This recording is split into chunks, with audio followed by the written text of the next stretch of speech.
यादव जी नमस्कार। हेलो। नमस्कार जी, नमस्कार, कैसे हो? जी sir.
네, 김혜배 한번 더 발랐어. 음. 분이 이거 내 거냐? 네.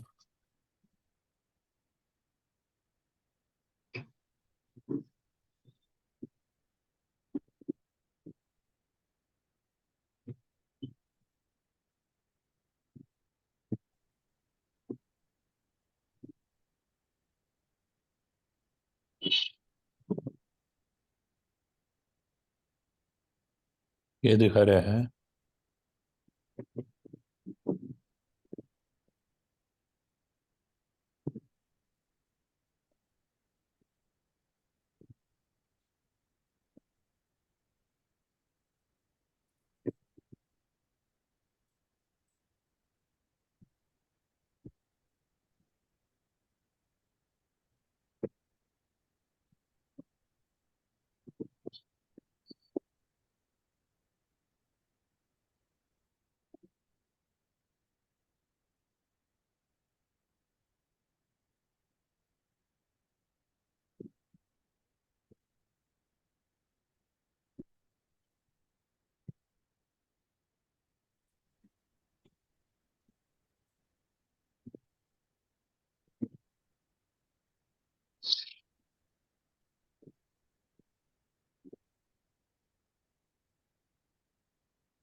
Recording in progress.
Cut belt போட்டுறேன்.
రికార్డ్ వస్తుంది సౌండ్ పెట్టుకుంది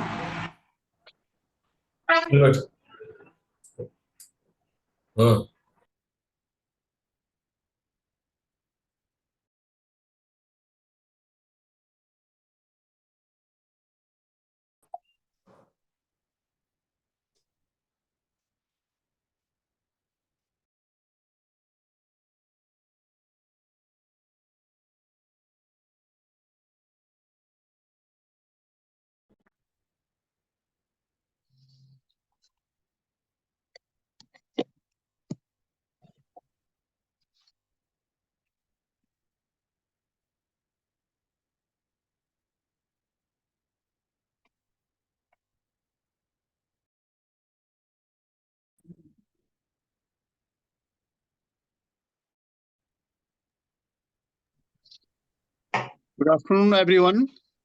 Good afternoon, Gurgaresh sir. Good afternoon, sir. Shall we start, sir? Yes, we can. Yeah. Okay. Okay, Kajal madam, please go ahead. Yes, sir. Namaskar and good afternoon to each one of you connected to this webinar. Mr. Anil Vamanrao Gurgaresh sir, our speaker today.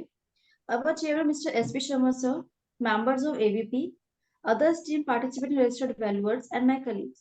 I, Kajal Gupta, manager at DJVF RVO and coordinator of CP, extend a warm welcome to you all on behalf of my organization.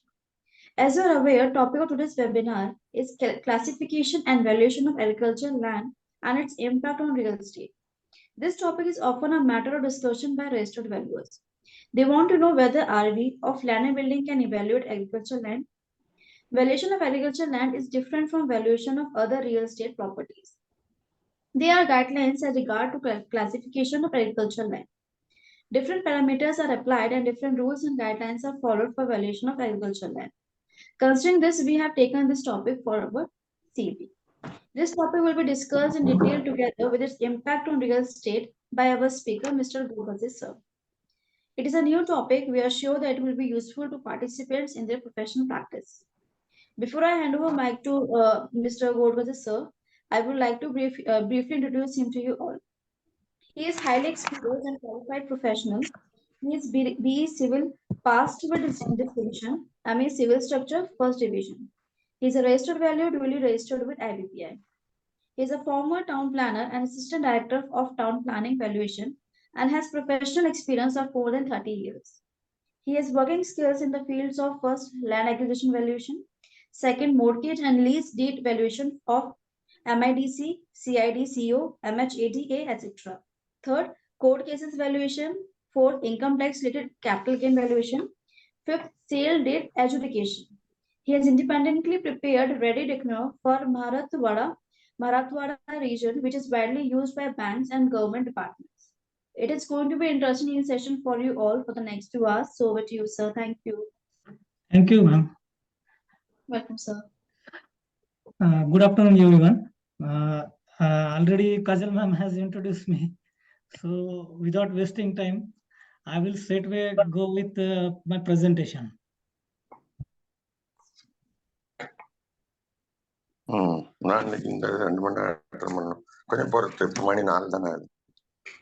is my introduction. So I will try to share my practical experience. I have handled more than 5,000 valuation cases. Also work in the registry department, then collector office, then other revenue departments, and many government departments, related government departments. So I will try to share my practical experience regarding, because when valuation topic comes, most of the people think that we know these three methods. That means income approach, market approach, and cost approach, and everything. Theoretical knowledge, and then actually working as a valuer in the practical field, that is different. So this is just like our school days or college days. We learn so many subjects, but when we join our job, we experience so many difficulties while working. So this is the same pattern. So I have some collective material with me, and today's topic, that means classification. Just wait, I will go for slideshow. Is my screen visible now? Anyone can answer. Yes, sir. Yes, sir. Yes, sir. So this is the subject today's classification and valuation of agriculture land and its impact on real estate. So nowadays, what was happening earlier? Whenever many people might be, so many people are experienced here. So what was happening? In the earlier days, we were thinking that agriculture zone is purely agriculture zone. That means no development zone is purely no development zone. That means nothing is allowed. But now the rules and regulations have been changed, modified. And in the modern era, these certain permission can be granted on these agricultural zones. So we will discuss in detail later. What is real estate valuation? Valuation of real estate, you know, someone may say it is art, someone may say science, but real estate assets, land and building, are heterogeneous. And so why are they heterogeneous? Because the characteristics varies. So from all characteristics varies from all properties, no? And which characteristics we may consider? That means legal, then social, then economic and technical aspects. Some is technical aspect. So today I will try to go with some legal. That means some acts, building bylaws, and then some technical aspects with plans, development plans, regional plans. What is happening? Because unless and until you are working somewhere, you will not you will not get these plans to handle. So that's why I have tried my best to go with these regional plans, development plans, and I will try to explain in my own way. So broadly, I have already told that we will study these technical aspects, some legal aspects. Lee Coca has once said, value has a value if its value is valued. That means property has a value only if its value is properly valued by the valuer. Because we people are, I don't expect, because all you people are IBY pass exam. So now many people think what happens. Most of the people think that whenever we go anywhere, they will just think about the blank valuations only. But being a IBY valuer, you have a lot of opportunities and you can have your own ideas and you can develop your skills. There is a lot of difference. So many valuers are practicing nowadays. Those who have not passed IBBI also still they are practicing. But IBBI, considering IBBI syllabus, everyone know how difficult it is to pass this exam. So that means you have your own skill. So I will suggest you go practically and think beyond the regular activities. And what is urban and what is rural? You read this, but everyone know. But still, why I am giving emphasis on these topics? Because these are related with the agricultural land. How the valuation affect, whether the property is from urban area or rural area, it matters. The difference between urban centers and rural areas seem to be, it is clearly, everyone know which facilities you can get in the urban area and what are the shortfalls in the rural area. So these factors are also very important. I will not go in detail regarding this, but still we will go for the next slide then. See, what is the difference here? Read this, you will find that more than 60% of India's population living in rural areas. Still, and the how the development now, the India is a developing country now, so that means industries are growing and agricultural sector is also in full swing. So that means we have to think what how the value of the rural land and urban land differs. So we will study it in detail.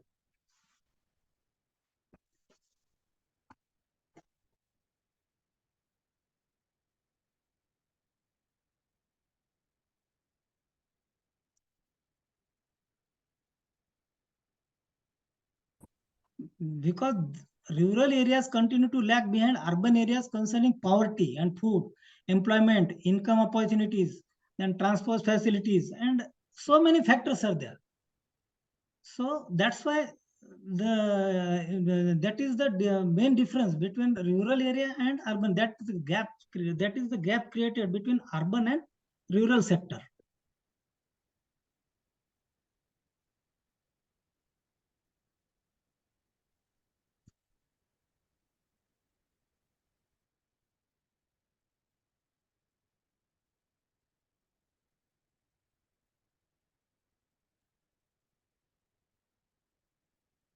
Shall I go ahead?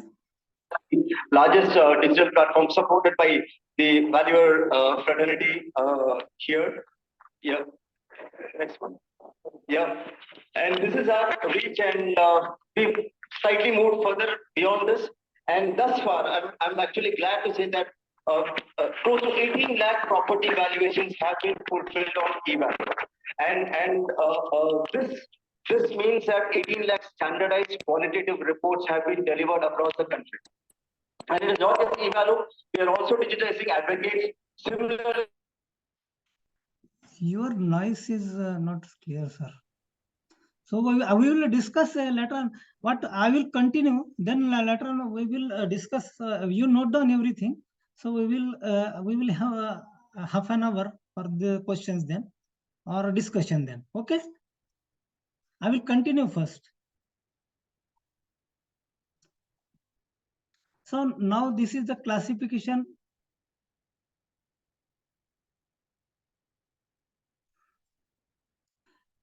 So see the classification of land. General, this is the we will not go in detail regarding this, but valuer must know every what type of valuation he has to carry. That means these are the some categories value classification of the land. That means forest land, then land for non-agriculture. This is more important in every part of India. Wherever you go, this is the most important factor nowadays. Then barren lands. That means land of no use. That is wasteland. Then permanent pasture and other grazing land. That means that is a result of natural growth. Includes wild grasses, wild flowers, everything that grows naturally. That means this permanent pasture land. Then trees, crops, and culturable waste. That means you can that culturable waste. That means agricultural land available for cultivation. Then fallow land, other than the current fallows. What is meant by fallow land then? Land is left without sowing for one or more vegetable cycles. Intentionally it is kept. Goal is to allow the land to recover and store organic matter. So that means crop rotation system is followed in this. And then what is difference between this current fallow and fallow land? That means current fallow means left fallow for a period of 1 year only. That means current fallow. It is done to cultivate permanent crops. So, and then net sown area, So now we will go to the next slide. This is the land intentionally kept. That means fallow land intentionally kept for the rotation of the crops. Then country land, village land, and town land, and some this is the classification.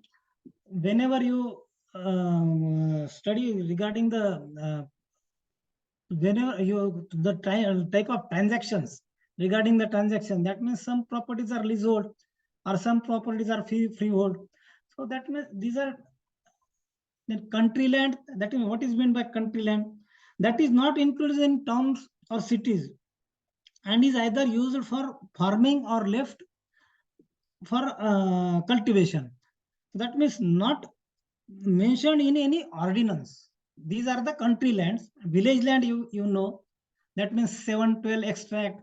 And town land, you everyone know, that means some properties may have PR cards, or then some properties may have Satbaraka, that means 712 extracts. So now we will go to the coming to the next point. What are the factors that lead to the rural urban gap? These are the factors. Limited resources. In rural areas, there are so limited resources and investment also. People have the tendency to, most of the people have the tendency to shift to the urban area nowadays. So there are so limited sources and investment is also low as compared with the urban areas. Lack of vision in rural development policies, because most of the leaders, they want to develop the projects, but adjacent to the cities. They know in the village area there are transportation problems or many other problems. So then limited access to the urban markets. Access is limited.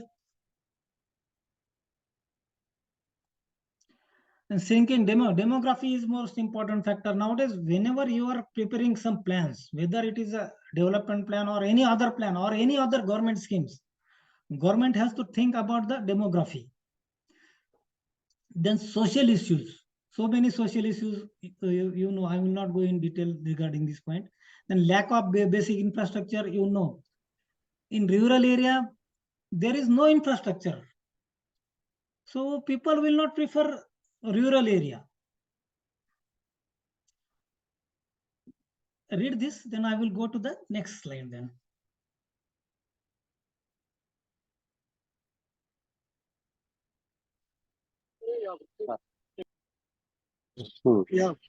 ସେଇଟା ଉପରକୁ ଯିବାଟା ସେ ତା ଉପରକୁ ଆମେ ସର ଆ ଉପରକୁ ପଳେଇ ଆସିଲେ କି ଏଇଠୁ ବି ସିଡି Please mute your mic. Someone is.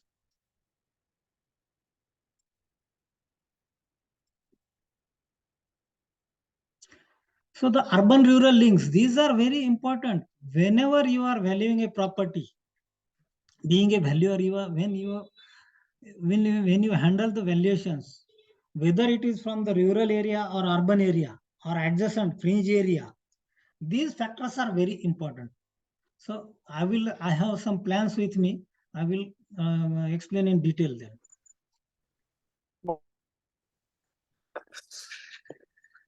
So these are the main factors, urban and rural. Livelihood is done from crop cultivation. That means in rural area. And then livelihood is done for labor markets. You read this, you will understand why these points are important, because whenever you are valuing any property, these points need to be considered. Whether the property falls in the rural area or urban area, and what type of property, whether it is on the highway or whether it is on the interior side. These factors need to be considered. So that means rural valuation has different rules. Urban valuation has different rules. Naturally, the urban value will be high as compared with the rural value. We have already discussed these points.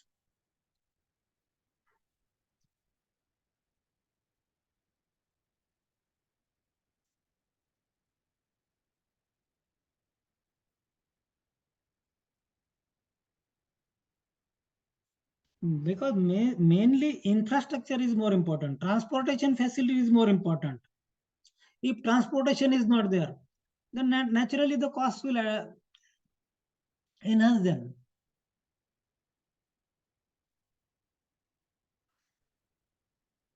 Now come to the main point now. We will, now this is one.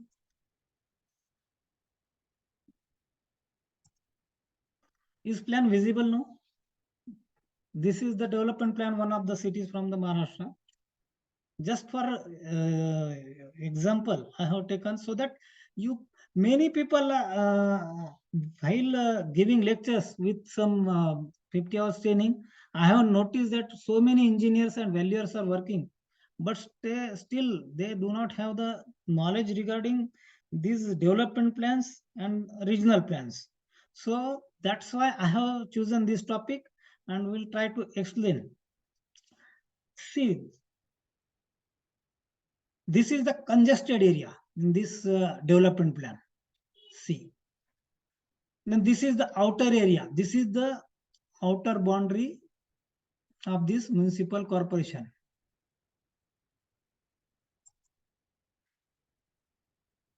And you can see there are some different zoning is there. So many reservations are there. So many then green zone, then agricultural zone, public, semi-public zone, commercial zone, industrial zones. This zoning affects the valuations. You should not think that there is no agricultural land in the urban areas. Many people have thinking that the urban the only land in the rural area, but in no development zone also you have to be valuer must be alert while doing these valuations, because there are so many modifications have been taken place nowadays. That means so many schemes, government has given so many schemes. Earlier, what was happening? In this zone, nothing was permissible. That means this agricultural zone means that means totally remains as a agricultural. No development zones, very few permissions can be granted there. But nowadays it does not so.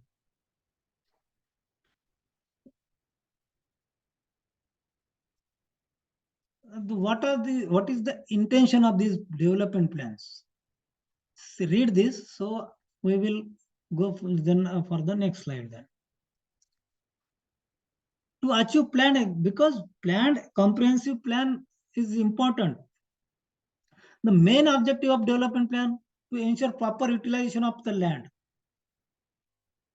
Unless and until planning there, what will happen then? Haphazard development will be there. And you cannot develop the lands, and infrastructure facilities cannot be provided. So that means to plan and provide the most efficient traffic transportation system, then infrastructure system, then to make the provision for social and physical infrastructure to frame development control regulations. Because unless and uncontrol, you control the development. See, in this plan, this is a residential zone. This is the congested area. This is some industrial zone. So that means in congested area, you can have, get more FSI as compared with the outer area. And in green zone, very few permissions can be granted there. Certain limitations are there. Regarding FSI also certain limitations are there. So that means, but nowadays what happened? I will tell most of the people have the thinking that outside the what about then adjacent area, outside the municipal limit, there are some provisions in Maharashtra particularly, but only Maharashtra is the only state which has development plan, and adjacent area of the development plan is supported by regional plans. That means development must be controlled. Otherwise, what will happen? You cannot develop the roads or infrastructure if you grant permissions in the haphazard manner. Then how you can develop the infrastructure? Will it be possible? No. So that means that's why it is suggested here. The main objective of the development plan to ensure proper utilization of the land. You cannot grant the layout, residential layout in this green zone. or depending on the road width, you have to give permissions according to the road width. You will give the development permission, whether it is industrial, residential, commercial. It depends on the road width. Certain rules and regulations are there. So that's why to make the provision for social and physical infrastructure and traffic transportation more easy and convenient, these development plans are prepared. And to control this development, there are certain authorities from the town planning department. That means to make provisions for the DCPR, that means development control and promotion regulations are. Sir. Okay, sir. Okay, sir. So that these DCPR controls the development. They cannot, as per the development control rules only, you can grant the development permission in these zoning zones. Suppose your property comes and in this congested area, then he will the town planner will think which type of permission, how much FSI he can grant.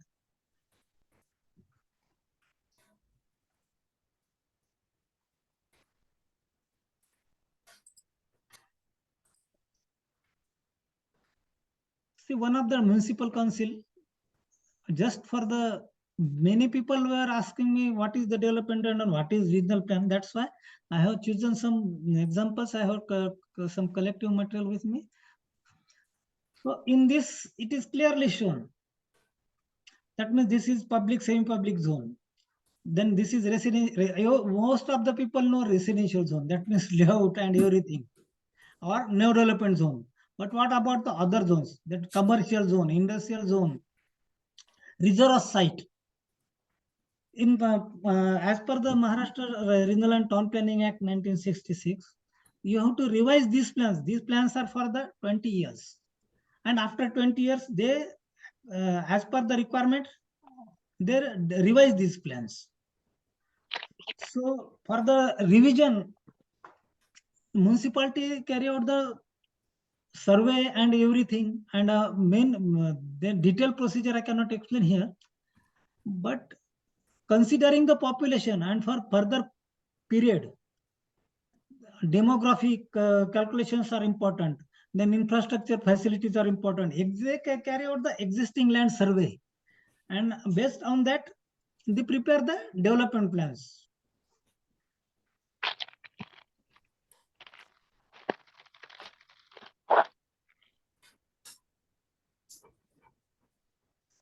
Now see, this is the layout. One of the layout. You can grant the development permission. This is the area. This is residential zone. You can see. This is the residential zone. You can give the development permission here. That means such type of layouts. So that means it naturally there will be plan development then. If you give some, if there is no development plan, then what would have happened? You can get the permission here. You will have developed this area. What is happening? Why these slums are developing, or why these Guntevari acts come into force? So that means whenever you give permissions, you will coordinate these roads. Suppose you grant the layout for these two. Suppose this area is of 2-acre land was there. One of the person having 2 acres land. Then later on, when you do, most of the time what happens? Everyone do not have the ownership of this entire survey numbers. So in pieces, they get the development permissions. So while granting the development permission, these people, the town planner will see whether this layout, they will coordinate the roads. So that means it will naturally affect the valuation. Being a valuer, we should have the idea about these plans, because how costly the land today. Now the rates in Mumbai, Bangalore, Chennai, Kolkata, what is the land cost today? How much are the square foot rates today? Think. So that means we have to think what to do regarding valuations then. What is happening? Most of the people ignore these development plans because suppose you want to submit some reports to the courts or income tax department or any other departments or any government authority or any private authorities or some auction cases. At that time, you have to value these properties. So at that time, if you have thorough knowledge or if you are in touch with these development plans, because these plans, suppose what happens, many times what happens, suppose this plan has been sanctioned in 2018 and no, sorry, in 2002, and it was for the revision in 2026.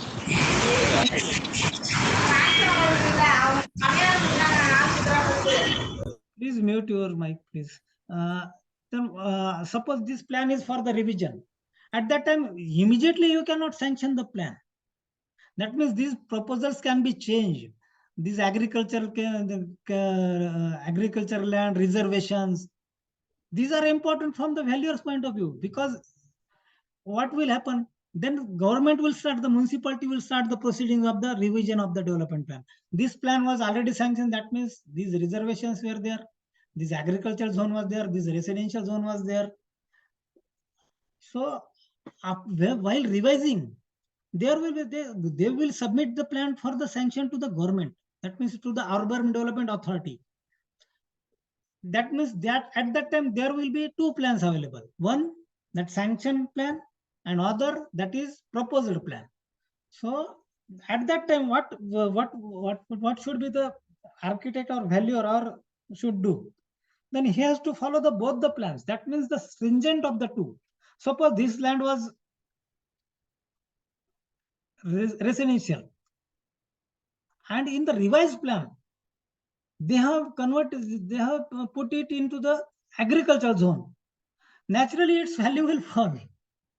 There is a lot of difference. If you are not getting the permission, what will happen? It will certainly affect the land value. So in this plan, it is residential. In the revised plan, it is proposed as a green zone. Then it will affect.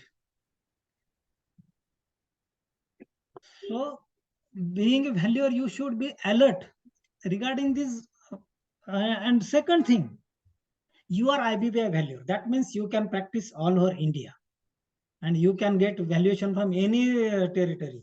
So that means you should know all the regulations where it is not possible to collect everything, but you can have your friends in this IBBI, in CEP lectures, or we get the contact numbers with each other.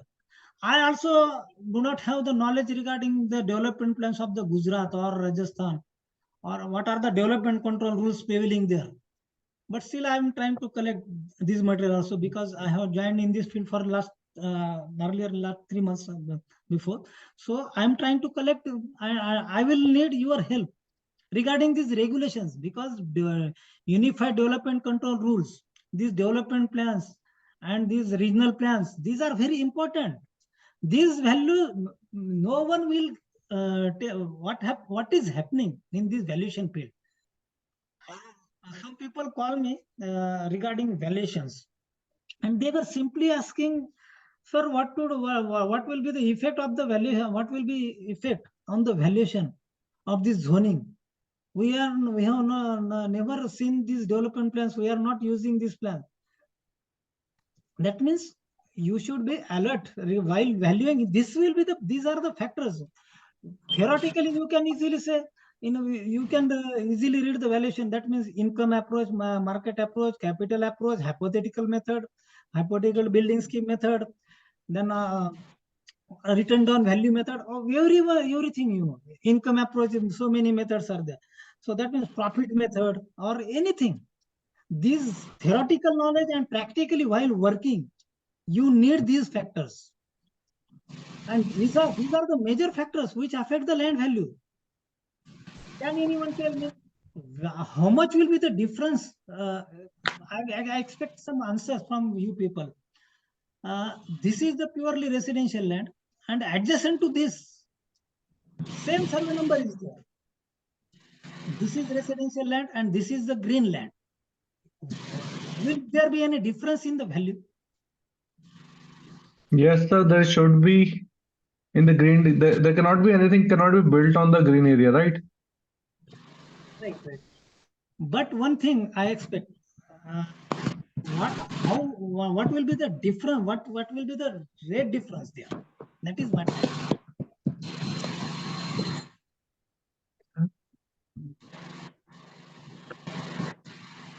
There may be difference because it is near to a green area. So circle rate will be same, but the market rate will be different, right? If you cannot develop anything, then the land is basically cannot be used for any further development purposes. So the cost. Main thing here, we follow the hectare rates, right? In agricultural zone, in some areas they have given square meter rates, but as good as both the rates have been given in the ready acres. That means square meter rates and hectare rates. But there are some provisions regarding this. But in the residential zone, whether you can apply the hectare rate there? No. No. Because you can easily get the development permission here. You can have the development permission, that layout can be easily sanctioned. You can easily get the building permission here. So that means one plot value will be almost equal to this hectare. It will be 50% only, sir. Half only. It depends on the situation. It depends on the development circumstances. But still, what is my intention? Being valuer, you can think different. Faisal bhai may think different. Then everyone has some different ideas, but there will be certain whether it will affect or not. That is my intention. Why? Because why this development planner? See what will happen when you will go to the ready reckoners. I have prepared the ready reckoners for the 8 district. That's why I can. I will take separate lectures on these ready reckoners also, and regarding TDR development plans, I will take some different lectures on these also. But see, whenever you go to the, suppose someone has asked to value this property in this green zone area, what will happen? Some bank or any financial institute has asked you to value this 4-acre land from this green zone area. And when there are some columns, they have specified pro forma with the banks. And what happens in the ready reckoner, they give the only square meter rates, because this is the divided survey number, partially divided. That means some part is in residential zone, some part is in green zone, and no hectare rate has been given. Then this is the skill of the valuer, how he will value the property. Sometimes this property, though this is the residential property, this is the green zone property, though the survey numbers are not same. But see, there will be a lot of difference in valuation. Suppose you have the sale with this land, then you need to compare this sale to carry out the valuation of this property. So unless and until you get some sale data from the green zone, it will be difficult for you to value this property, because you have the only square meter rate available. Suppose this has 5,000 per square meter rate, and in this green zone they have given 10 lakhs per hectare, and you have to value for this 4-acre land from this green zone. What you will do? And bank has asked, suppose some person, he is taking some loan on this property or on this land. So at that time you will get confused. And what happens? The bank manager or the concerned person will say, "Sir, you this is much is the rate, and you are so valuing at the so much lower rate." Survey number will be the same. What he do not have the plans. He do not have the technical knowledge. At that time, he will cross you and will say, "Sir, you are making mistake." But that means at that time, valuer should have the clear idea, and in his writing, while writing the report, he should clearly mention why the difference is there, and you have to prove. But while if you want to prove, then what will be the procedure? How you will prove that this? Can anyone? So many architects are here. So how will you prove that this survey number is the same? But you want to prove that this land is in green zone or agriculture zone. How will you prove? Sir, we can use GPS coordinates. No, this is not the proper answer. Any architect from Maharashtra? Someone from the Maharashtra? Any order should be there, sir. Zone certificate. Zone certificate. Zone Any certificate. order should be there. Non-agriculture. That's why I have brought these plans, because you people do not have the knowledge of it. You can, anyone can answer. Other person. Sir, I Sir, think he we should have, the person should have 7 7 12. If we are talking about Maharashtra. Actually accepted, but Sir, zone certificate from local authority. yes, exactly. That means you will approach to the local body, local authority. There are some town planning authorities. They will give you the zone certificate or zone plan, part plan. That means this part plan will show you have to submit some documents. That means measurement plan or any other documents, 712 extract, and all these documents you will submit to the authority. Then authority will give you the zone certificate according to in this development plan. They will give part plan. That means this part plan will show that this land falls in this no development zone. This land falls in the, so you are the applicant. So suppose there may be 4 5 applicants, 4 5 owners there in this survey number.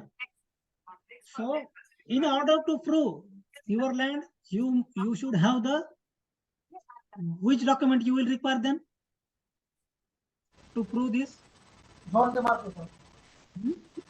Zone demarcation. Measurement plan. You need measurement plan. That means that record from the land records. That document will prove that this you will have the boundaries on this plan. So they will mark the particular land in this measurement plan, and then only you can prove that this land is, and so you can easily evaluate the property. Otherwise, what will happen?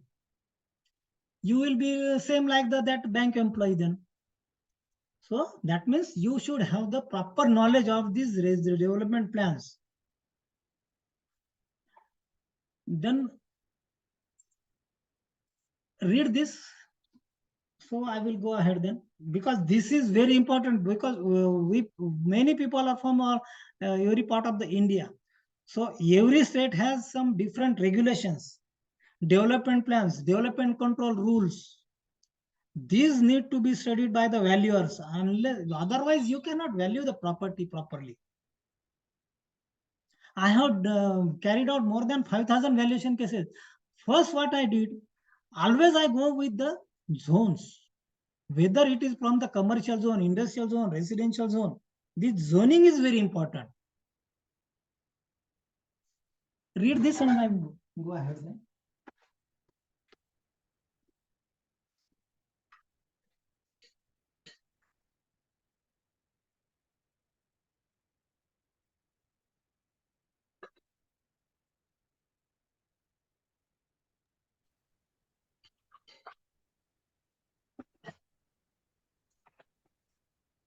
I think many persons are from Gujarat, Rajasthan, or from Bangalore side. So there are different town planning and these development control rules. That means whenever you are granting any development permission in this development plan. You go any city, there are these development plans are there for every municipality, Nagar Panchayat, that means for the urban bodies. So there are certain development control rules. But I have development control, I have worked in the Maharashtra government. So I have unified development control rules with me. I know this is better, but so so anyone from Bangalore or Chennai, Kolkata, is there any person there?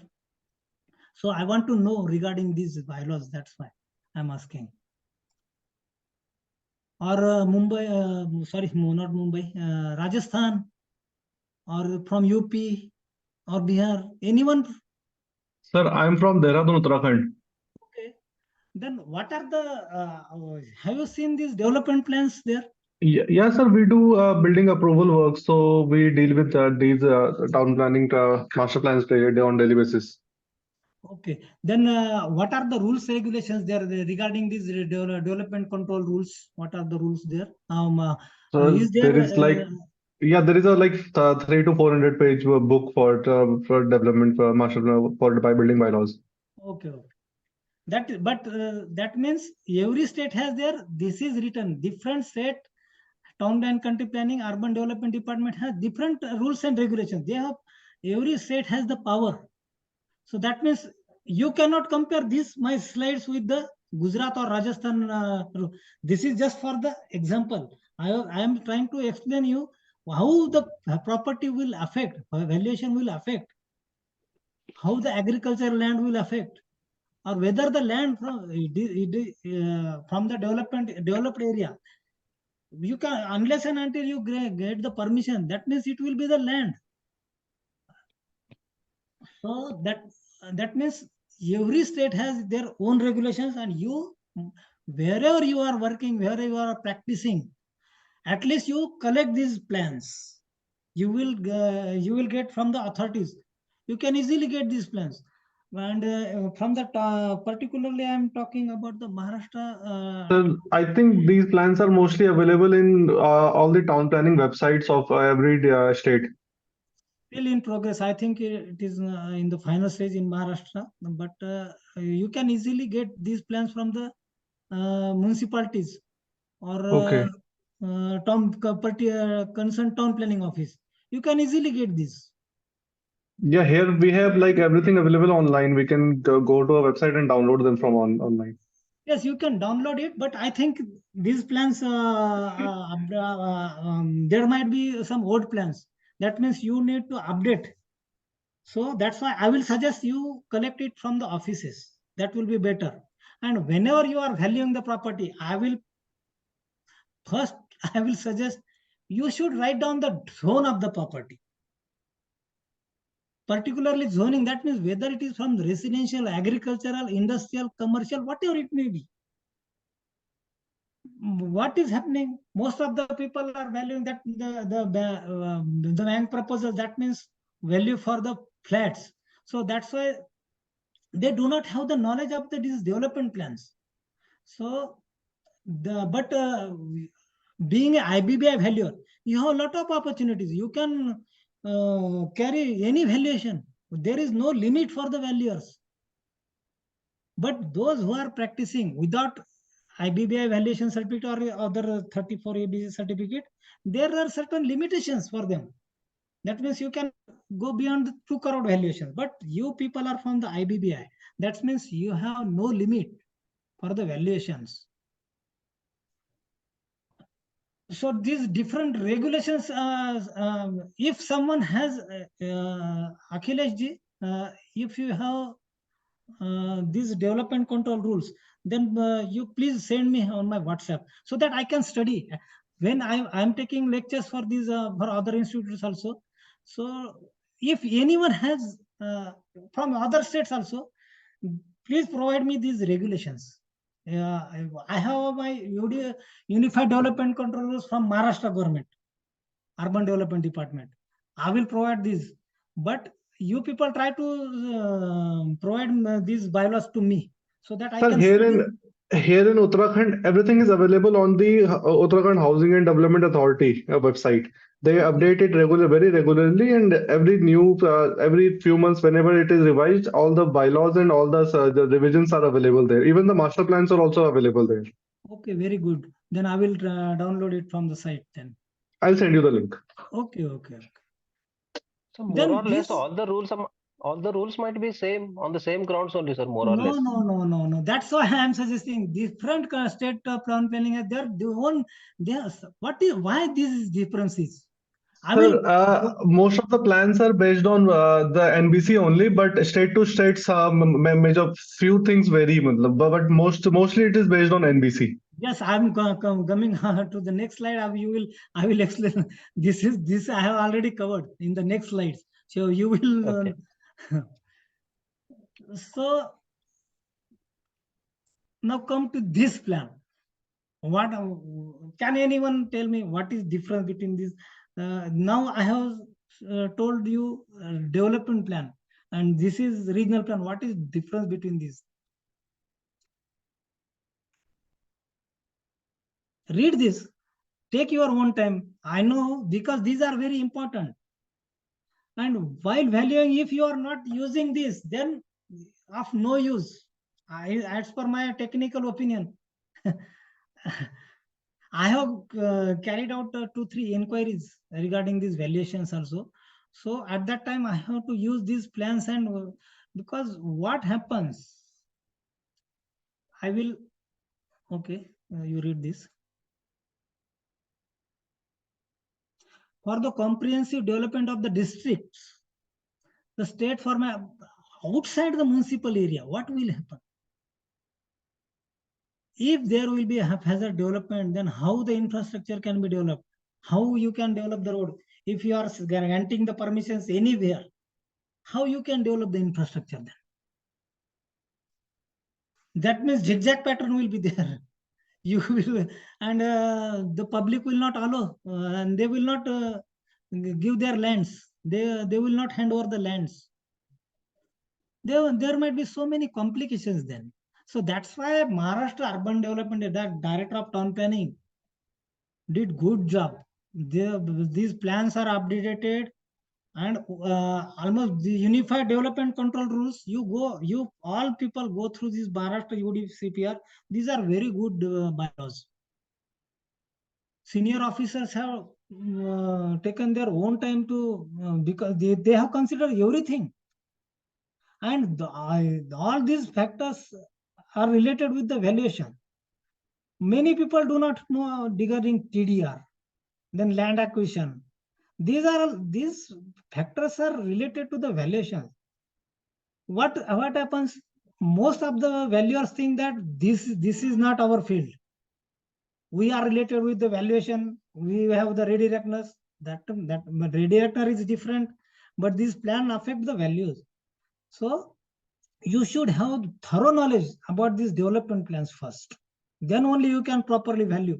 Otherwise, general valuer can do the valuations, or general person who is working in this area, though he is not a non-technical person, he can also do the valuation. But what is the difference? What is the difference between IBBI valuer and the local valuer then?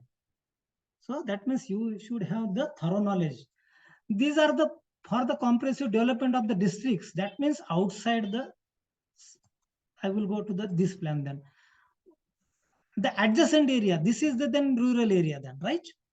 This is the municipal limit, and outside there is rural area. I will go to the plan then, so that I can better explain.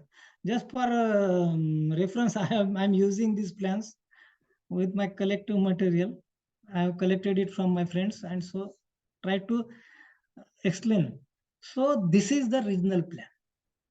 So now everything is here. I will explain in detail. You just try to read this for 2 minutes, then I will explain. These are very important. You better. And if there is no development regional plan, then what will happen? That will also we will discuss, because Maharashtra is the only state which has the regional plans. But what about the others then? That point I will take. We will discuss then. Sir, I'm Mohit Bansal from Hyderabad. Here we have four kind of municipalities. Like the GHMC is there, the Greater Hyderabad Municipal Corporation. Then Cantonment Board is there. Then we have this rural area, different municipalities are there for the control. And sometime we can use income approach for this agricultural land also, because the government is providing 6,000 per month per acre to the farmers. So these four things are going on in Hyderabad area, Telangana area, you can say. Okay. That means these provisions are made by there are some provisions from the government then. Yes, because government is providing income to the farmers per acre 6,000 per month, so it's 72,000 per year. So we can sometime go with the income approach if the land is not connected with any city areas, or But we that don't means have any sale provisions. it is purely rural area, and that Yes, means purely rural area. agricultural land. But Yes. when you are valuing the property adjacent to this adjacent to this municipal area, Then we have to look for fringe area. three things. Sir, we can Whether call it's it coming fringe in area. under HMDA, whether it's coming under GHMC, or whether coming under Cantonment Board. So three areas are there for us. So to that check. means you have to follow all these regulations, because they Yes. have different regulations, and that means these regulations will not be prevailing for the other states then. So Yes. these are special regulations. That means Yes. while valuing this property, you need to go through these bylaws then. Yes, sir. Yeah. Because if it is under Cantonment Board, the value is less compared to that under the GHMC. And Yeah. if it is under HMDA, then a different valuation would. Yeah, yes. So we have to check certainly it will. the area is coming under which regulation each time. Yes, it will certainly affect the value of the property. Very good information, sir. Then this regional plan. See, this is the municipal. In this plan, I have to cover. They have covered.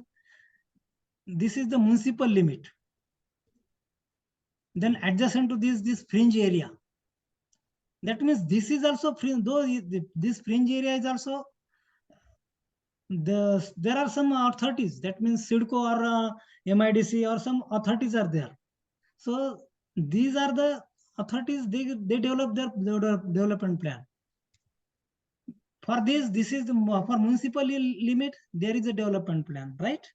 Then for fringe area there is a development plan. But outside this outside area, there are so many villages in the districts like this. This is the one of the taluka map, suppose. I have taken just for example from the website itself. So that means so many villages. You cannot show. I cannot show here everything. So these are small boundaries are there. So outside this is called a regional plan. And as far as Maharashtra is concerned, for every district there is regional plan. That means outside municipal limit, there are certain regulations, rules and regulations. You need to follow these rules and regulations. Otherwise, what will happen? Suppose you are giving development permission here. This is rural area. So what was happening? Someone was taking development permission here. Someone was taking development permission here. Someone was taking here. How to develop the roads? The roads infrastructure, naturally there will be there will be the enhancement of the population. So you have to think about these development plans. So at that time you will need to consider the population and the future growth. So these points are important from the infrastructure point of view. So if you are granting the permissions haphazardly, what will be the result then? Will it be planned development then? Certainly not. Right. That's why to control, it is clearly written here. for the comprehensive development of the districts. That Hello, means sir. outside the area. Hello, sir. This side Naresh Gupta from Delhi. Okay, sir. There are some farmhouses land. I will go, sir. I will come to that. Just 1 second. Sir. And some other non-zoning plans are there. Agriculture land is there. Whether RV land and building can value that agriculture land. I will come to that because I have that covered in the next slide. So that's why I have asked you to. We will discuss that point. Yes, sir. Okay. I have already covered this in these regulations. So that you will get your answer then after coming to the next slide. Thank you. So this is the regional plan. That means in regional plan, they have controlled the development. How the development is controlled, we will go. That means, see, these are the regulations. We will, you read this so that I can explain you. How the proper value of valuation of the land will affect, how important these factors are. No one is thinking regarding this, how important this, how will the property affect, valuation affect.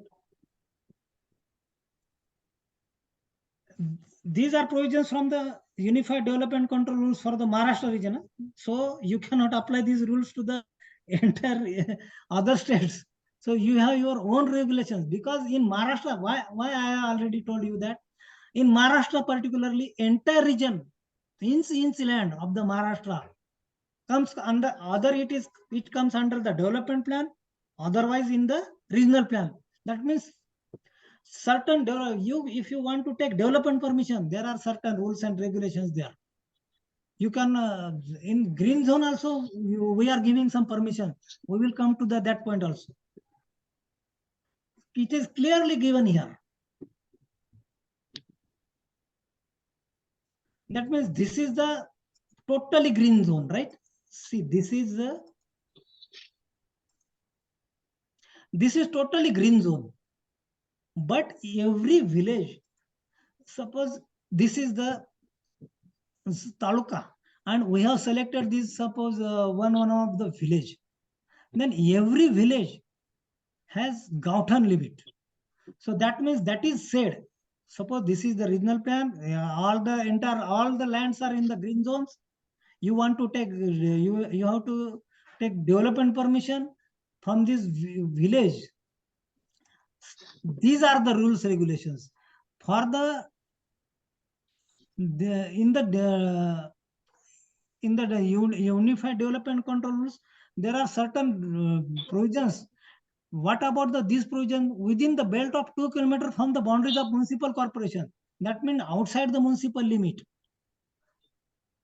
1 kilometer from the boundaries of the municipal council and 0.5 kilometer from the boundaries of the Nagar Panchayat. You can get the development permission there. But you need to pay premium according to the rates of the ready reckoner. That means it is given here. 15% rate of the said, and it depends on the category of the municipality, and there are government can change this premium rate. So that means, and within the belt of 500 meters from the Gauthan limits, that means suppose you are taking the development permission for this village, and this is the now come to this point, you will able to understand it. See, this is the Gauthan area. I have shown this Gauthan area, right? And this is the 500-meter boundary, peripheral boundary. In this region, this is also green zone, agricultural zone, but still you can grant the development permission here. That means you can grant residential development there. That means you can grant layout there. So that means you will get the residential permission here in this 500-meter periphery from this Gauthan region. And there are some rules considering if the population is more than 5,000, then you can grant the permission up to 1.5 kilometers from this Gauthan periphery. So that means, but you will not get the permission, residential permission at this corner or this corner or this corner, because these are away from the 500-meter boundary or 1.5 kilometer boundary, whatever it may be, according to the population. So that means they have controlled the development. You cannot develop this residential property here or here. Also development will not be there. If you take the permission, then the town planner will see and he will coordinate the layout with all the in this peripheral area. So that means you, while valuing the property, whether it will be then green zone, then how, whether the property, this is also green zone, this is also green zone, but you are getting permission, whether the value will be same there.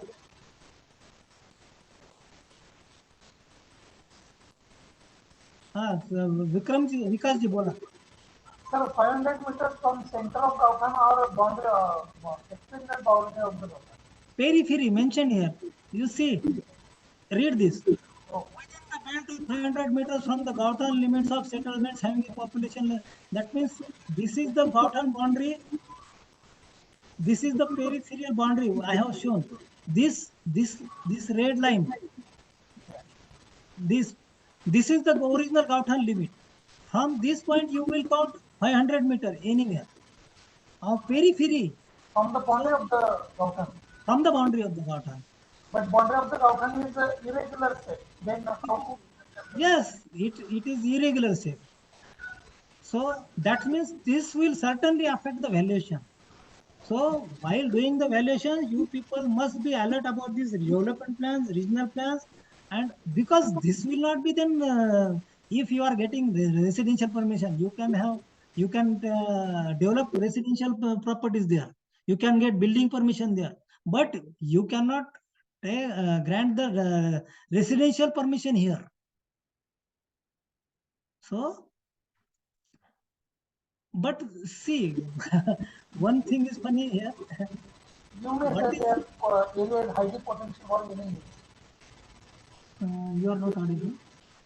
We will discuss in the last half an hour. Then I will continue then. Okay. I will explain you. Okay. In the last half an hour, we will discuss then. This depend on the population. What is written here? See, 500 meters or 1.5 kilometers. That means if the population is more than 5,000, then you can get the permission up to 1.5 kilometers. But what is happening? If regional plan is there, that means Naresh Gupta sir is saying, sir, is there regional plan in Delhi then? That means for the outside municipal limit, I'm asking, is there plan is prevailing there? Regional plan prevailing there?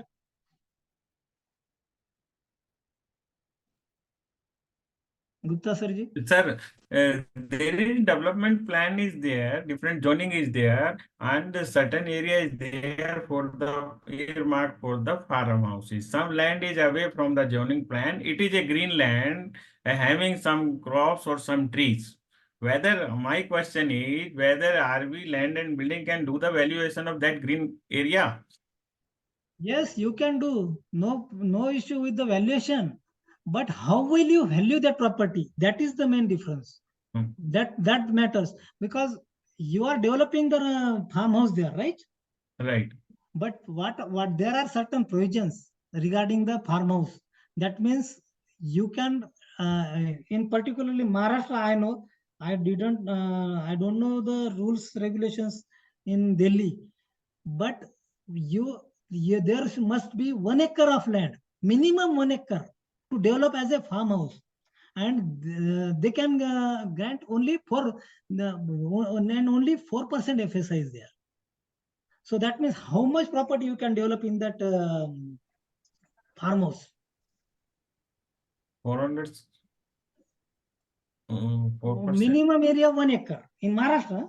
I don't know the rules regulations about the other states, but particularly Maharashtra, while granting the farmhouse permission, there must be minimum 1 acre area. It may extend. 4 acre, 3 acres, that is different. But you can grant the development permission, and if you take the development permission, then certainly the value will enhance there, right? And you can value the property, no issue. There is some valuer of agriculture land separately marked by that CBDT. I don't know the regulations, but what is happening, because being a valuer, it is not necessary that you are working the valuation for the there almost 30-40 types of valuation we valuers are doing. I will just see. Wait. While valuing the properties,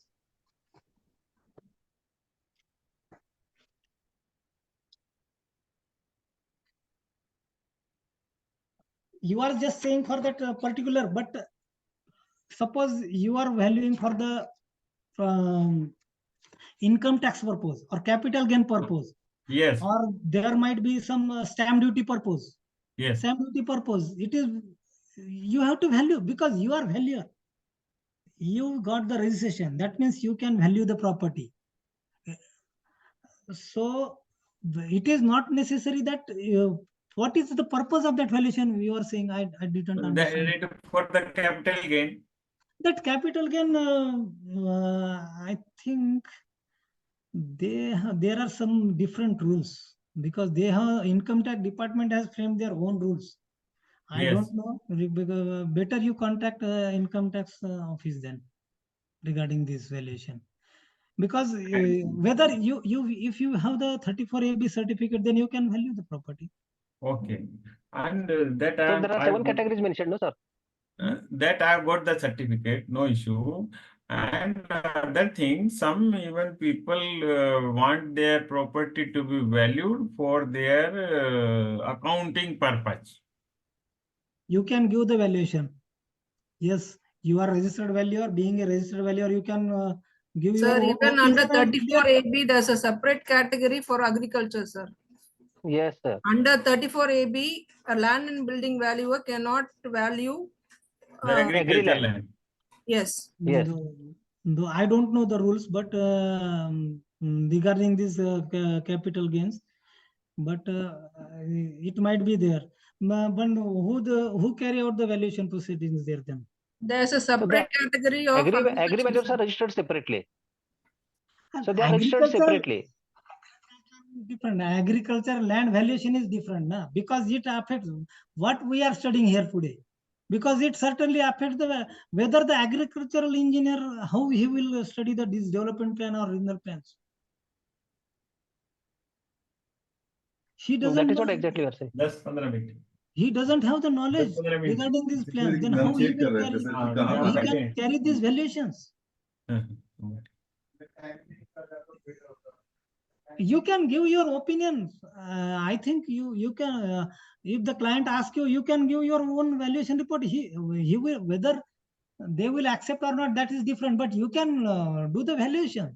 Being a registered valuer, you have the powers.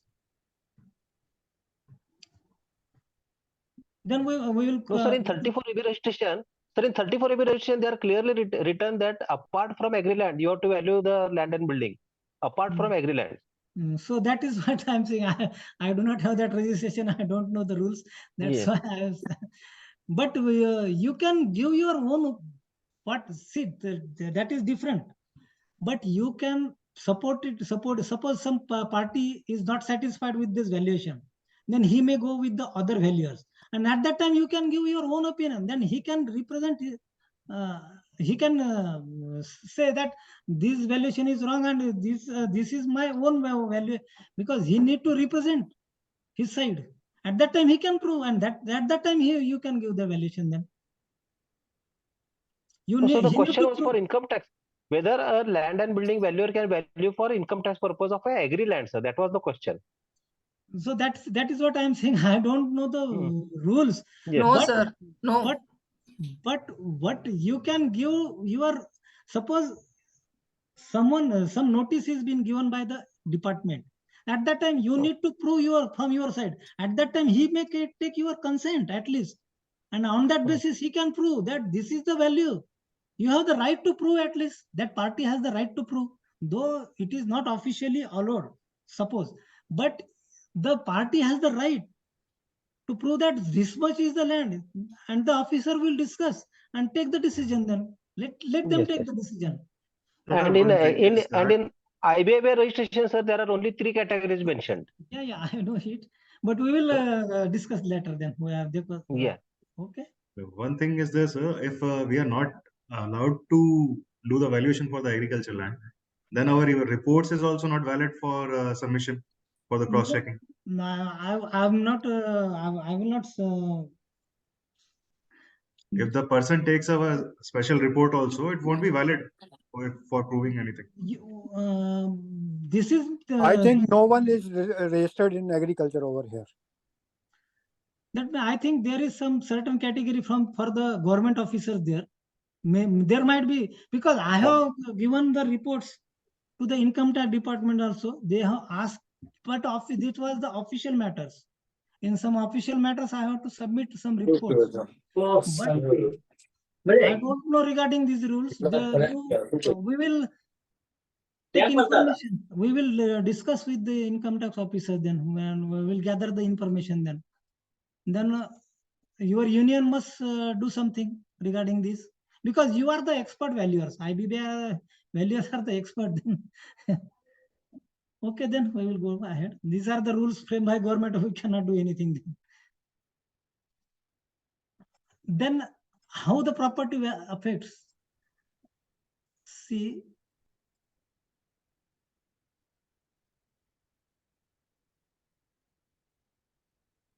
there are some provisions regarding these highway amenities. There are some provisions. These are the lands.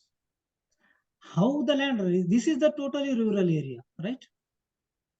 This is the total rural area. But don't think regarding this income tax department, you will need valuation for the almost 30 to 40.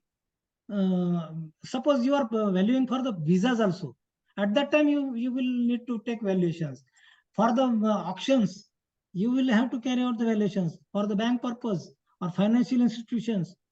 At that time, you can do the valuations then. No?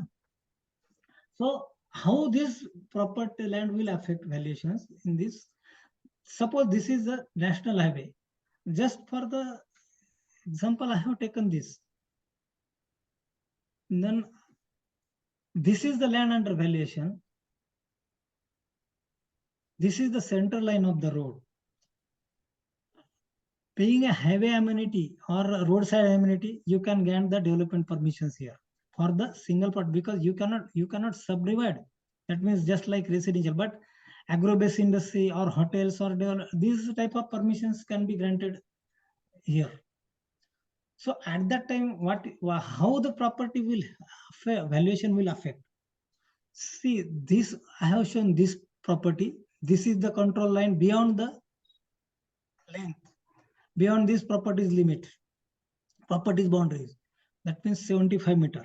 These are the control lines. That means you have to develop the property beyond this for the national highway, and for state highway it is 50 meters from the road center. And for MDR, and there are some provisions regarding this. So that means it will certainly affect the valuation. Suppose this property is under for sale, and you will not get the development permission here. That means the valuation will be reduced here. But for this property, you can develop here.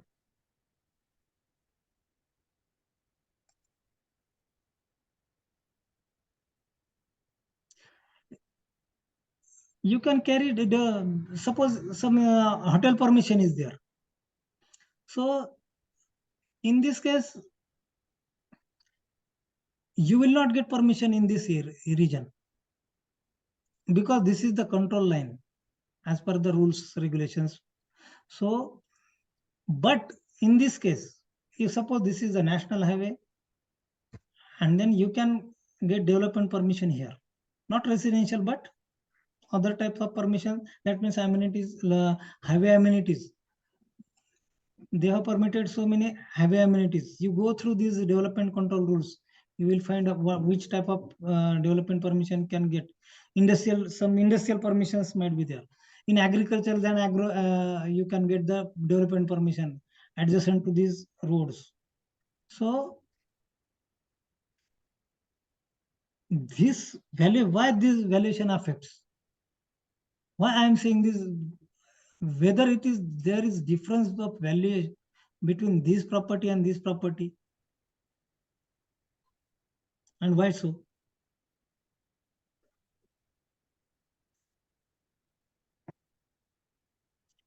What? Because this you cannot get the development permission here. If you develop hotel, that may be illegal. And if you do not get the development permission, bank will not provide the loan facilities, right? But in this, you can, beyond this control line, you can develop your hotel, you can take the development permission from the town plan here. And so you will get the benefits accordingly.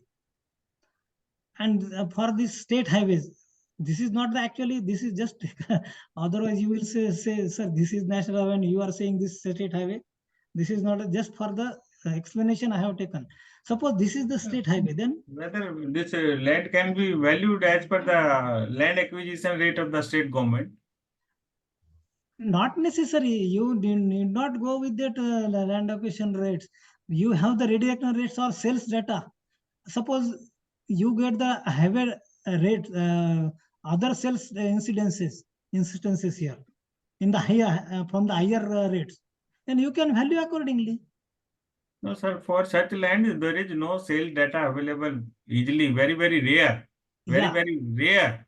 Yeah, One yeah. case we can get in 1,000 cases because land parcel may be having different size and maybe of different category, industrial, residential or anything. So Yes. we will not get any sale data for such type of land.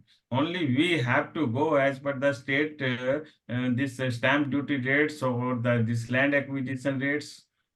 Some basis we have to think over it. Yeah, I will tell you. Then what will happen? Suppose you are not getting the sales adjacent to the highway, right? Right. But you will get sales from this rear area, right? Adjacent areas in this entire village. So on that basis, you can being an expert valuer, you have your own imagination, and considering these radiation rates is different, but you can have your own idea, and that's you can have a local inquiry. What are the prevailing rates going on there? So accordingly, if you get the other sales here, you can enhance the rates beyond the 50 meters limit, or suppose as per the court orders beyond the 500 meters. That means the value rate will be different, right? So that means you have to think, suppose you get the sale from this side, when you are valuing the property for this side. So when you will visit this site, then you can enhance accordingly to this sale, because interior sale, and this is the highway touch amenity. You are getting the permission here. You are not getting the development permission here. So that means you can write in your report that this is the interior land, purely agricultural land. This has some the development potential. This we can develop here a hotel or industry here. So that means you can have your own Sir, in most of the cases, when valuation is being done, at that time we have no permission from the state government. So that is a later story when NOC is obtained for doing some construction activity or to develop industrial plot. But at the time of valuation, when no NOC is available, then only agriculture rate can be put or some other rates. See, if you get the permission, then you will apply NA rates, right? Non-agricultural rates. But you are, suppose this property is under valuation, this is highway, this property under valuation, and you didn't have the permission, but still you have the potential. That means you will get the, suppose this property, this land is under, you have the sale of this land. But whether you will get development permission here? No. but you are getting highway amenities benefit here. So that means you can use these cells. You collect all these cells, and on that basis you can enhance the you give the rise to these cells accordingly. It may be 50%, 80%, different. It might be different. So though you are not taking development permission, but it has certain potential there. You are not Right, right. utilizing. So You're well right, sir. You're well right. then I will go to the next slide then. This farmhouse, this is written here. So your read number 1. This agriculture zone in UDCPR, there are certain provisions. These type of permissions being granted by the town planning department. તસી મેં આ સેમિનારમાં જોતા આ laptop અંદર volume કેમ વધારવાનું પેલું ઉપર જે બ્લુ ના અંદર હોય છે ને volume Sir, mute your sounds. Saifuddin ji, please mute your sound. Mic. See, in agricultural zone, in regional plans, we have already discussed these regional plans. In regional plan, agricultural zones, what various types of buildings in agriculture zone, these permissions can be granted for farmhouse. But what is the minimum size given? 0.4 hectare.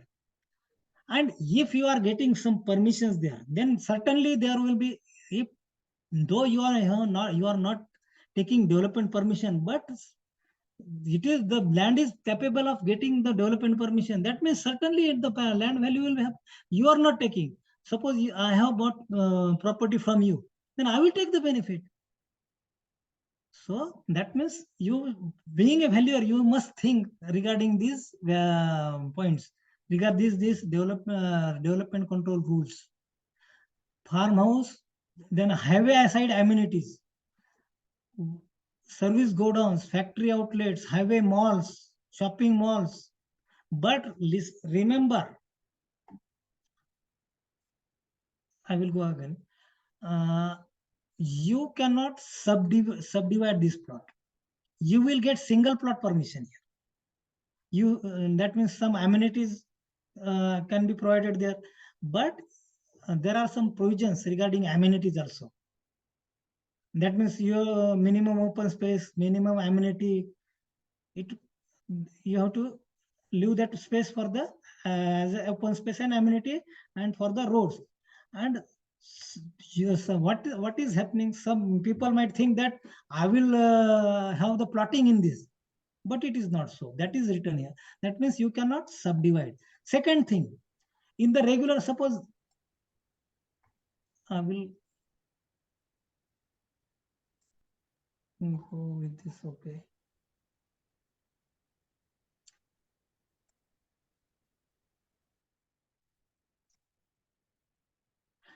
This is purely residential zone. You are getting full FSI here. And in addition to that, premium FSI and everything is given in the Unified Development Control Rule.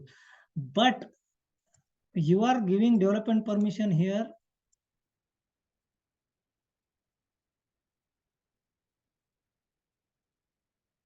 Highway amenities, see how much FSI they have permitted.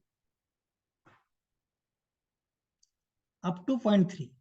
But there you can go beyond the 1 or 1.2, 1.8, 2.8 up to, it depends on the type of the category of the local body. So that means they have restricted. These two conditions are mandatory for them because you cannot subdivide them. Otherwise, you will do the plotting there and sell and try to get development permissions there. Try to build the residential houses there. But why this is clearly mentioned here. Then industries in agricultural zone, these are permissible. As per Maharashtra Development Control Rules, you collect your own bylaws from your state. And what are the rules, regulations? Because earlier what was happening in agricultural zone, there was nothing permissible. But nowadays, government is giving development because so many development adjacent to the highways. You see, hotels, industries, then educational buildings. These are permitted in agricultural zone. certain rules and regulations there. How many floors you can construct, how many, then how much basic FSI is there, how much is premium FSI there. That what is meant by premium FSI then? Vikas ji, do you know? What is meant by premium FSI? Read this, I will wait. These are permissible and that's why it will affect the valuation. You people must know these are the regulations and it will certainly affect the value. As compared to the agricultural land value, this will affect the land. These highway amenities carries weightage. And you can easily write down in your report, if you are comparing the grade reckoner rates, it will differ. That means being a expert valuer, you can write it clearly that this land has this much potential. Because what will happen? When you go to the grade reckoner, you will find only agricultural rates here.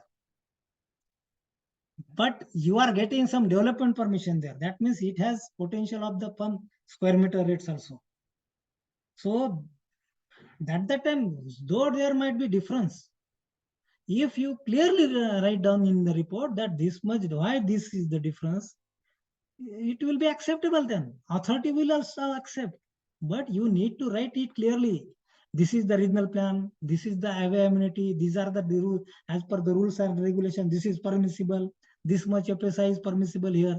But for the agriculture land, it is the interior agriculture land, it is not permissible. So if you write down these points and if you enhance the value, no one will cross you.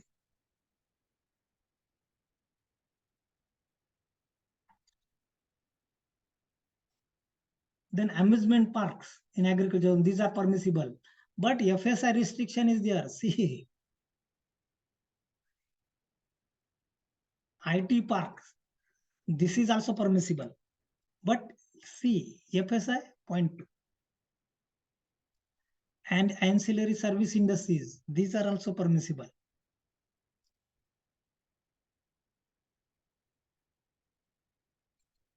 These are some land classifications. So valuers, whenever you get any valuation report, first see the category, in which category your property falls. Whether it is a residential, commercial, or there are some categories. Some different categories are there. That means zone, you read this Unified Development Control Rules, then you will find the difference. That means R1 zone, R2 zone, what is meant by Gautan? So, and what are the permission, which permission you can get in the commercial zone, industrial zone? So this will affect your valuation. So whenever you get any proposal for the valuation, I will straight away say, you first go for this zoning. And suppose you are Gupta sir is there. So he said there is no regional plan. Then there is free zone. That means you can get the development permission anywhere, but that will be haphazard development then. It will certainly affect the land value. If irregular development is there, it will reduce the rate of the land then. So, but in Maharashtra, they have restricted the development up to the 500 meter, 1.5 kilometer, or from the outer boundary of the municipality, they are giving some development permission, but this property will certainly get good rates.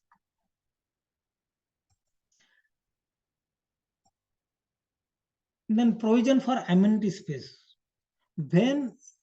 Whenever they are giving development permission in the highway amenities, then there is a single plot. So that means you cannot subdivide the plot, but you need to, there must be some, they have make it binding, they have binding that you should have some regulations, there are some changes. I don't know exactly, but you need to provide amenity space there. That means amenity for what purpose then? these are the only purpose you can only, that means municipal school, municipal, you can develop only for this purpose only, and you can also sell for this purpose only. So these are provisions in the Unified Development Control Rules.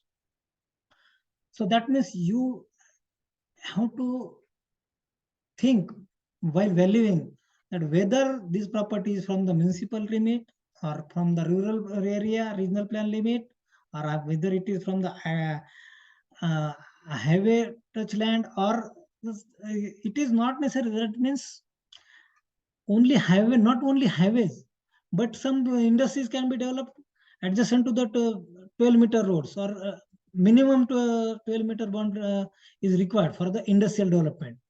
It is not necessary that it is should be adjacent to the highways. And for other interior roads, you can get the development permission there. That means it can also affect the valuation of the property. While valuing, these Unified Development Control Rules should be studied by the valuer properly. And factors for the valuation of land, everyone knows. Just for the lecture I have taken, but still remember these factors while writing report. You should, when you will visit the site, you should remember all these factors. Clear? I will suggest you note down note down all these factors, and try to write down on each and every factor, because these factors matter the valuation. Location is the most important thing. Whether it is adjacent to the road, whether it is in the developing area, or whether it is the development area, already developed area, or outside the Gautan, or outside the municipal limit. So this location is important. Then usage, size matters. Suppose you are valuing for the 1 acre land, and suppose you are valuing for the 1 acre land and for the 20 acres land, whether the land land rate will same or differ? Differ. Certainly, because this size is also, then shape of the land is also important. If irregular shape is there, if triangular shape is there, so that means this, whenever you will visit the site, you first answer this: location, usage, size, shape, level. Ground level is important. Is undulating ground, then though it is agricultural land, if it is a barren land. So these factors are also important while valuing a land. Then frontage and depth. Suppose if you are not getting frontage, we have already seen this property.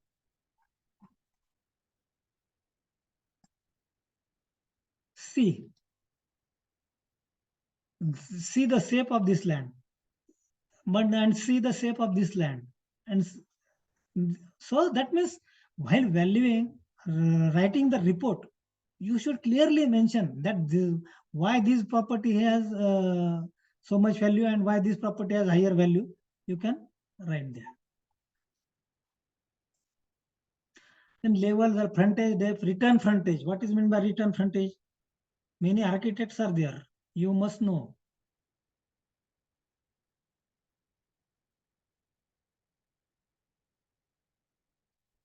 What is return frontage? Shilpa ma'am, what is return frontage?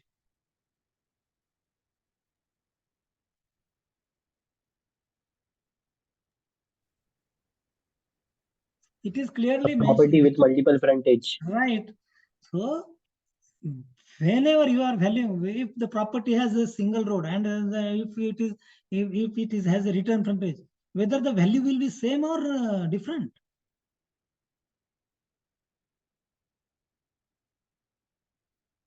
That means return frontage property will have higher value. Certainly, if it has multiple, it is fronting with multiple roads. Naturally, these are some natural things. Then these land valuation methods, everyone knows, but still why I have chosen, because what is the difference you people find while valuing, which factors you must be taken into account, that I will tell. That means comparative method, this development method, where these methods will be applicable then. In the cities areas where you will not get the sales, land sales, at that time you have to derivate the land rate. At that time these methods will be useful, this development method or this allocation method, right? That then whenever you are valuing any property, this sales comparison method is very important. Whenever you are valuing for the agricultural or any land, whether it is a residential, commercial, industrial land, that time you need to collect the sales data. From where you will collect this data then? From where you will get this data? Sub-register office. Register office. Register office, right? But second thing, you can also you can get the data from the land acquisition officer, collector office, land acquisition officer. While valuing the land, suppose in the village or in the urban area, there is land acquisition proceedings are going on. At that time, they have to collect the sales data. So you can also have your own sales data bank, where valuer must have their own data bank, so that he can consider these sales while valuing the property. So that means this sales data is very, very important. That comparative method is mostly accepted by the courts also. You can compare the sales with each other. And so that is given here. This landed, see, whenever you are valuing a property, try to collect sales for the last 3 years. And if you do not get the last 3 years sales, you can go for the 5 years. And if you do not get the sales from the same village, you need to consider some other adjacent village data also. You can call that, you can, if you are not getting the data, then what you will do? You need to compare somewhere, and you apply your own mind, and then try to give the valuation report.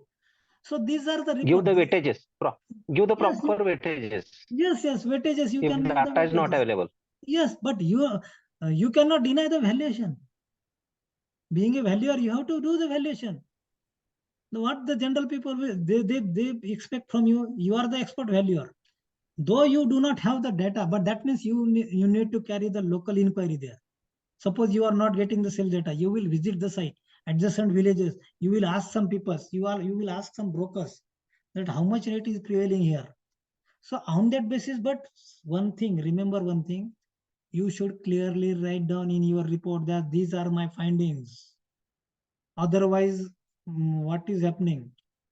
So many banks are nowadays, what I will not go in detail there, but so many frauds are there regarding valuations.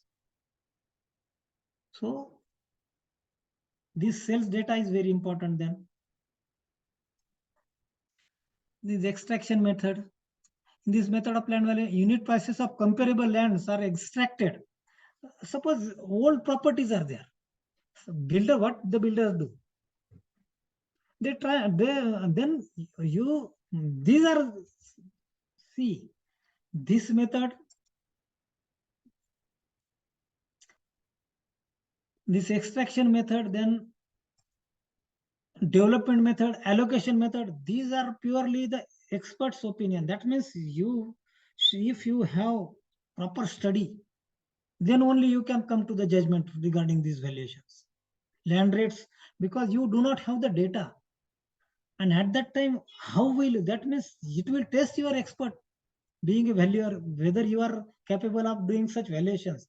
If you are not getting sales data, still you are carrying the valuation, then you will go to the site, visit the site, ask someone, and on your own judgment, you can carry out the valuations then. Then guideline value and this building method, this method in the rural area you can or outskirt area of the city. So you will find this building whenever if you are valuing a property adjacent to the road and certain provisions are there regarding these while valuing these building valuations.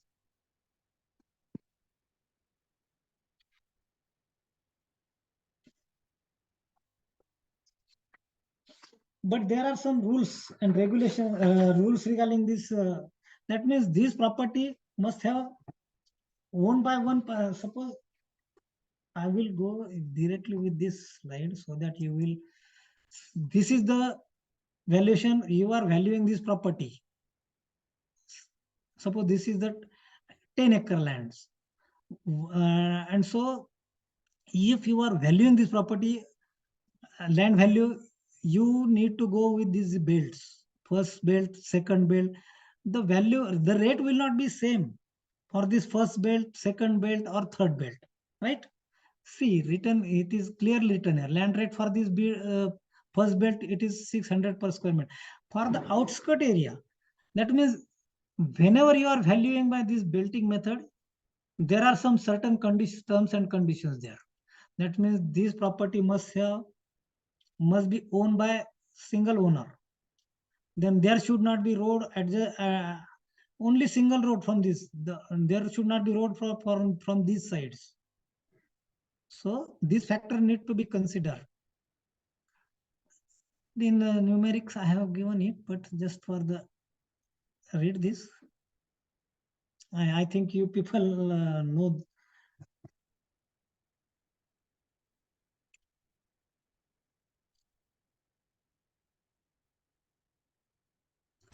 Vikaji? Sir, can you explain again the comparative method, extraction method and allocation method? These examples. Which one? Comparative method, extraction method and allocation method. I will go to there.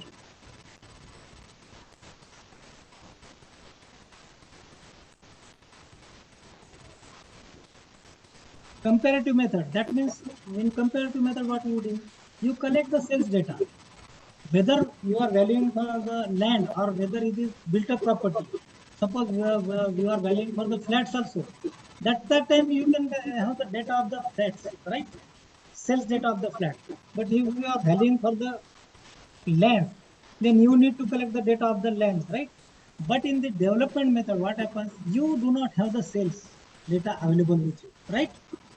But still you have to carry out the valuation of that particular land. So at that time, what you will do, this is the development, that means hypothetical building scheme and some different provisions are there. It is not possible for me to explain in these 2 hours. That is different chapter. You read this development method, you will get your answer there.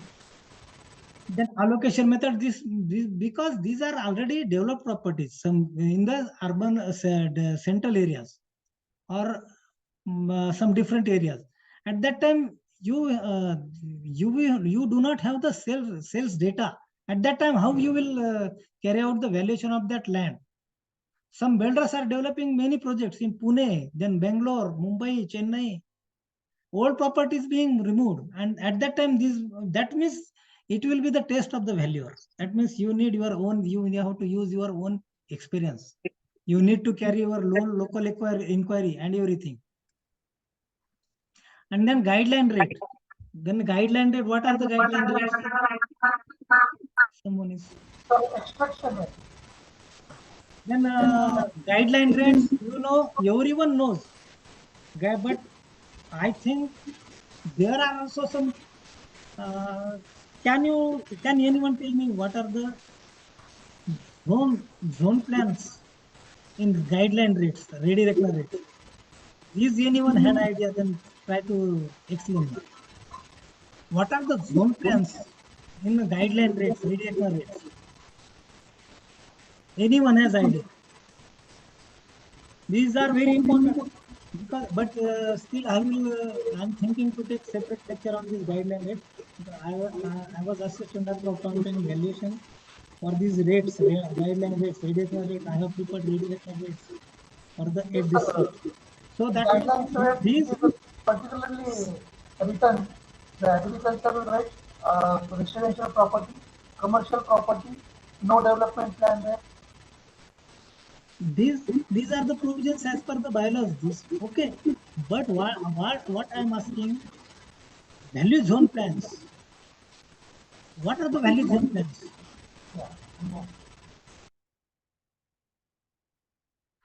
Because what happens, suppose you are valuing a property, while there are some categories. That means whether the property is from the municipal limit, municipal area, or from the regional plan area. So for the municipal limits, every municipality, the rate will not be same for the entire city. That means there must be some certain zones. That means, so that zone plans have been prepared by the town planning. And so today I cannot show these plans, but I will from in the next CEP lecture I will certainly I will try to give lecture on this guideline only. Guideline, these are very important nowadays. Wherever you go, whenever you go, whether it is from the income tax department or court matters, they accept these guideline rates. They compare. So at that time, these guideline rates are important. So you should know what are the value zone plans and how the value affects. So we will have some separate lecture on this.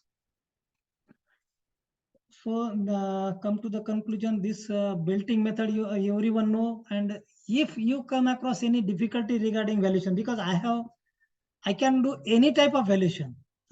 I'm quite confident because so, and second thing, why I have become so much while I have carried out 1-2 inquiries.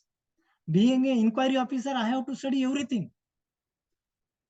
There were certain some irregularities going, and so that time I have to handle every type of case.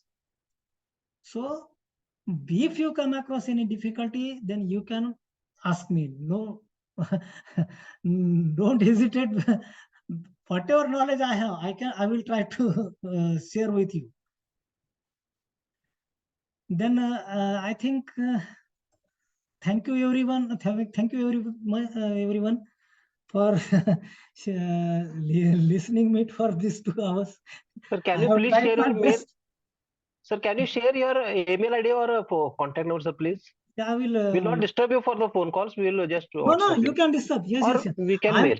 No, I'm here for the sharing my knowledge only. I have already did my job for 31 years in the town planning and valuation department. Now, why should not I cooperate you people? So nice of you, sir. Take my mobile yes, sir. number. So nice of you, sir. Yes, take sir. Please. Mobile number. You can ask regarding town planning and valuations. Both part you can ask.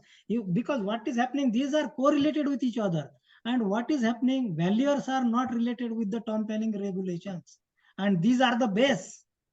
Otherwise, general valuer can do the valuation. But still, I have carried more than 5,000 valuation cases. I handled already the more than 5,000 cases. So, note down my number. Yes, sir. 88 55 81 37 06. Suppose for the particular case, if you come across any difficulty, you can discuss with me. But I don't 37 know after 37 sir in mobile number. I will repeat 06. Okay, thank you, sir. 88 55 81 37 06. But if anyone from the all states, if you have the rules regulations, these development control rules regulations, please provide me so that I can study these rules regulations. And what is happening? I have most of the material from the Maharashtra. So in the next lecture, so that I can give more analysis regarding these development control rules. Sir, one more request was there, sir. Can you please share your PPT, sir, to all of the to all the. I will discuss. Yes. They will provide. Yeah. But yes, sir. one thing, remember one thing. You should this development of whenever you will write any report, you go for this development plan proposal first. This is my personal suggestion. What is happening? I have seen so many reports, and the people are not writing the zones. Then what is the use? So, any other questions then? Thank you so much, sir, for awesome session. No, sir. Thank you, sir. So nice of you, sir. Okay, thank you, everyone. Sir, you have bundle of information, sir. Exactly. Is correct, But sir. I should share that's I have information and actually practical. What is happening? What was my intention? Everyone know income that I have already repeated. Theoretically, you know everything, but these are the practical things. You while writing report, you need these things only. Whether it is comparative method, income method, these are the matters which affect the valuations. Thank you, sir. So nice of you, sir. Thank you, everyone. So, Kajal ma'am. Yes, sir, yes, sir. So thank you, sir, for your nice lecture. Actually, this subject we have taken up. There was a meeting with the IBBI 1 or 2 months back. So they advised us to hold CEP on agricultural land, forest land, livestock, and gold. So in line of this, we have first taken up this agriculture properties, agricultural land valuation. Actually, there is a doubt among registered valuers that who will value the agricultural land. For long, our valuer members have been asking this. Once we have taken up this issue with our with IBBI, though they have not given in writing, we have issued a circular on this, that agricultural land will be valued by land and building valuer. Recently, there was a meeting, and some members, some RVOs, they said that we should add agricultural land, gold valuation, and forest land, these new type of assets to our asset classes. But it was then decided that this will create issues, and let the 3 asset class remain. That is land and building, plant and machinery, and securities and financial assets. SFA. And wherever, suppose agricultural land valuation comes before our registered valuer, the registered valuer can seek opinion or valuation report from expert valuer who he thinks that can give better valuation, and he has better knowledge about agricultural land. And then the responsibility of the correctness of the valuation will lie with the registered valuer only. But he can seek. So this system will prevail till as of now. For other classes, I mean, just now I was listening to the lecture. This topic came up that income tax people, they are asking for valuation of different valuers. Actually, the registered valuer is for valuing valuation required under Companies Act and NCLT. So other and some in some cases SEBI also. In some other case, in all other cases, respective departments are entitled to have their own law and guidelines. Like banks have their own guidelines.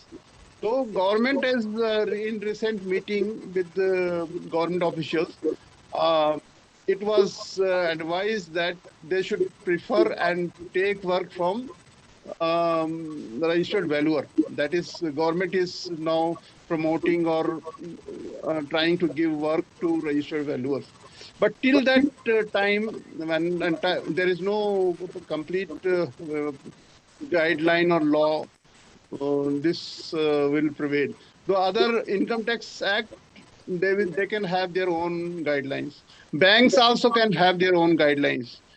So our valuation is only for registered this is Companies Act and NCLT and SEBI also. This is as per law. This is our right. Nobody can take it from us. So this is what I have to say. Thank you very much, sir. You have opened a new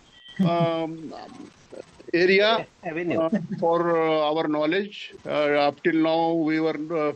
This is our first CEP on agricultural land, and first, and then we'll try to see that our valuer members, our valuers enhance their knowledge and are capable of valuing agricultural land, forest land, livestock, and gold.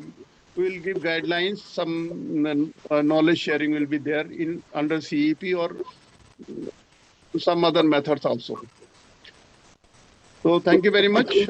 Thank you all participants for participating, and a very lively session. There are a lot of questions and answers, and thank you very much. Please share your feedback and also share your views. New topics for CEP, so that we may take up for in our next CEP. Thank you very much. Yes, sir. Thank you, sir. Kajal. Thank you, sir. Thank you. Thank you, sir. Thank you, everyone. Thank you, sir. Thank you, sir. Thank you, sir.